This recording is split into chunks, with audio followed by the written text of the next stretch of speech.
നഫീസത്തുൽ മിസ്രിയ ബീവി റളിയല്ലാഹു അൻഹ ഹസനി ഹുസൈനി പരമ്പരയിൽ വരുന്ന സയ്യിദത്തായ ബീവിയാണ് മഹദി. ഈജിപ്തിലാണ്. സിയാറത്ത് ചെയ്ത ആൾക്കാരുണ്ടാവും. ഈജിപ്ത് പോകുന്നവരൊക്കെ മഹദി സിയാറത്ത് ചെയ്യാറുണ്ട്.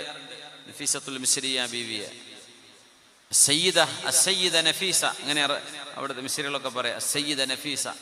ആ ബീവിന്റെ അടുത്തേക്കുള്ള ആ സ്ഥലത്തിന് തന്നെ എങ്ങനെ പറയാ, സയ്യിദ നഫീസ റളിയല്ലാഹു അൻഹ. ഇമാം ഷാഫിഈ തങ്ങൾ ഏതെങ്കിലും ഒരു മഹദിയിൽ നിന്ന് ഇൽമ പഠിച്ചിട്ടുണ്ടെങ്കിൽ, മശ്വറ ചെയ്തിട്ടുണ്ടെങ്കിൽ അത് ആരാണ്? നഫീസത്തുൽ മിസ്രിയ ബീവിയാണ്. ഇമാം ഷാഫിഈ തങ്ങളുടെ ഗുരുനാഥയാണ് എന്ന് വേണമെങ്കിൽ പറയാം. ബീവി ഉള്ളത് കൊണ്ടാണ് അത്ര ഇറാഖിൽ നിന്ന് ഈജിപ്തിലേക്ക് തന്നെ വന്നത്. അത്ര വലിയൊരു മഹദിയുടെ ഭയങ്കര ദുആക്ക് ബറക്കത്താണ് നഫീസത്തുൽ മിസ്രിയ ബീവിക്ക്.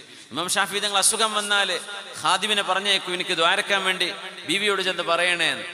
ആ ആളവിടെ എത്തി ബീവിയുടെ വായിൽ നിന്ന് അള്ളാഹ് ശിഫ കൊടുക്കട്ടെ എന്ന് പറയുമ്പോഴേക്കും ഷാഫി ഇമാമിന്റെ അസുഖം ഇവിടെ മാറും.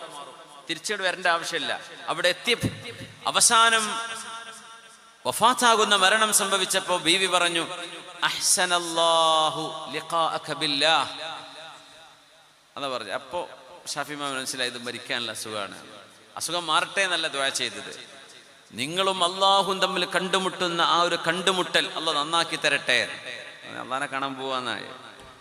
അപ്പൊ ഷാഫി ഇമാം പറഞ്ഞു, ഞാൻ മരിക്കുകയാണെന്നാണ് എനിക്ക് തോന്നുന്നത്. അങ്ങനെയാണെങ്കിൽ എൻ്റെ ജനാസക്ക് ബീവിന്റെ അടുത്ത് കൊണ്ടുപോയി വെക്കണം, ബീവിയോട് നിസ്കരിക്കാൻ വേണ്ടി പറയണം. ഇമാം ബുവൈച്ചി തങ്ങൾ ഇമാമു നിന്നു. ഹിജാബിന്റെ മറവിൽ നിന്ന് നഫീസത്തുൽ മിസ്രിയ ബീവി സ്വന്തം വീട്ടിൽ ഇമാം ഷാഫി തങ്ങളുടെ ജനാസ കൊണ്ടുവച്ചു. മഖാമുക്ക് കൊണ്ടുപോകുന്ന വഴിക്ക് അവിടെ നിന്ന് ബീവി നിസ്കരിച്ചിട്ടുണ്ട് ഇമാം ഷാഫി തങ്ങൾക്ക് വേണ്ടി. അങ്ങനത്തെ മഹദിയാണ്. ദുആക്ക് ഉത്തരമുണ്ട്. ഈജിപ്തുകാർ മുഴുവൻ ദ്വാരക്കാൻ വന്നിട്ട് മന്ത്രിച്ചുതാൻ വേണ്ടി കൊണ്ടുവന്നിട്ട് മഹദി പറഞ്ഞു, ഞാൻ പോവാൻ, ഞാൻ അവര് മദീനക്കാരിയാണ്, മദീനത്തേക്ക് പോവാന്ന് പറഞ്ഞു. അപ്പൊ അവിടുത്തെ ഭരണാധികാരിയെ പറഞ്ഞത്, നിങ്ങൾ പോവരുത്, ജനങ്ങളുടെ ഒരു ശല്യം നിങ്ങൾക്ക് ഉണ്ടാവില്ല. ഒരു ദിവസം അല്ലെങ്കിൽ 2 ദിവസം നിങ്ങൾ പറഞ്ഞു തന്നാൽ ആ ദിവസം മാത്രമേ ആളുകൾ നിങ്ങളടുത്ത് വരുള്ളൂ. റുഖിയ ചെയ്യാനും ദ്വാരപ്പിക്കാനും നിങ്ങളുടെ ഇബാദത്തിന് ഒരു ശല്യം ചെയ്യൂല. അതുകൊണ്ട് നിങ്ങൾക്ക് ഇഷ്ടമുള്ളൊരു സ്ഥലം കാണിച്ചതാ, ഞാൻ നിങ്ങൾക്ക് വീട് പണിത് തരാം. അങ്ങനെ മഹദി റളിയല്ലാഹു അൻഹു ഇപ്പം അന്ത്യവിഷം കൊള്ളുന്ന പള്ളി ഒരു വലിയ പള്ളിയാണ്. എപ്പോഴും ജനാസ മയ്യത്ത് കുളിപ്പിക്കാനുള്ള സൗകര്യമൊക്കെ ഉണ്ട് അവിടെ. എപ്പോഴും എല്ലാ നിസ്കാരത്തിനും മയ്യത്ത് നിസ്കാരം ഉണ്ടാവും. അങ്ങനത്തെ ഒരു പള്ളിയാണ്. ആ പള്ളി നിൽക്കുന്നത് മഹദിയുടെ വീടായിരുന്നു.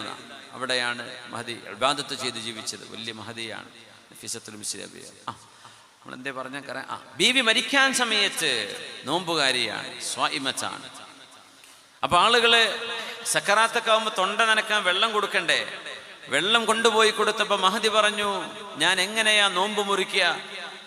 വഖദ് സഅൽതുല്ലാഹ 30 സനതൻ അൻ യതവഫാനി വഅന സ്വാഇമ. നോമ്പുകാരിയായി മരിക്കണമെന്ന് ഞാൻ അള്ളാഹുവിനോട് ദുആ ചെയ്യാൻ തുടങ്ങിയിട്ട് 30 കൊല്ലമായിട്ടുണ്ട്. 30 കൊല്ലമായി ഞാൻ ദ്വാരക്കുന്നുണ്ട് നോമ്പുകാരിയായി മരിക്കണം. എന്നിട്ടിപ്പോ ഞാൻ വെള്ളം കുടിച്ച് മരിക്കേ?